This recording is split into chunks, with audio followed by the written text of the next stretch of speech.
के रोल हुनसक्छ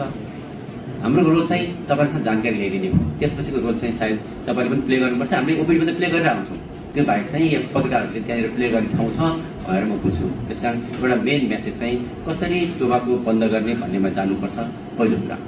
दोस्रो कुरा चाहिँ हामी लाइफस्टाइल मोडिफिकेसन भनेर भन्छौँ लाइफस्टाइल मोडिफिकेसनले प्रेसर कम गर्ने हेल्प गर्छ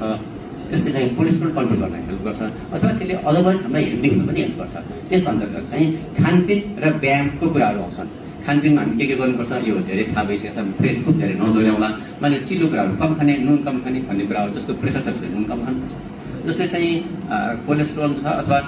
चिल्लो कुराहरू यसै पनि हामीले कम गर्नुपर्छ यसमा स्याचुरेटेड फ्याटको पहिलो कुरा आउँछ अनि स्याचुरेटेड फ्याट भन्दा घिउ अथवा डाल्डा टाइपको ट्रान्स फ्याटको कुरा आउँछ अनि त्यसपछि तेल जातीय कुराहरू आउँछ तेलमा कुनै पनि तेलहरू हेल्पफुल हुन्छ जस्तो ओलिभ ओइलहरू चाहिँ एक्सपेन्सिभ छ हामीले आफ्नो खल्ती पनि एउटा कुरा गर्नुपर्छ होला अथवा तेलहरू चाहिँ सकभर कम गरेर प्रयास गर्नुपर्छ त्यसमा पनि उमालेको तेल भनेको बढी फ्राई गरेको तेल फ्राई गरेको कुराहरूमा के हुन्छ त्यो तेल जुन अनस्याचुरेटेड त्यो स्याचुरेसनमा कन्भर्ट गर्छ अथवा त्यो डाल्डामा कन्भर्ट गर्छ ट्रान्सफाटमा कन्भर्ट गर्छ त्यसकारण तेल खाने भने पनि धेरै फ्राई गरेर नखानु अथवा फ्राई गरेको कुराहरू नखानुमा हामीले जोड दिनु सक्यो भने त्यो एउटा